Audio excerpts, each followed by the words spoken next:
washikaji wengi, wa kike, wa kiume, uwe mwanamke, uwe mwanaume,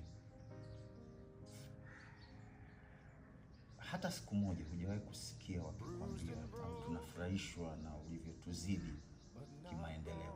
Hawezi kukwambia. Sasa nikwambie, kwa wanaume, hakuna mwanaume hata mmoja kwa maisha yako anaweza kukwambia. Ni mwanaume huyu mmoja tu ndiye atakayeweza kukwambia natamani uwe zaidi yangu.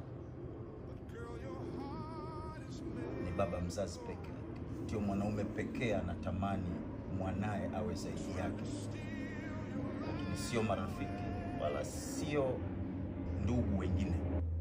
Heshimu wazazi, heshimu kila mmoja, jali wazazi.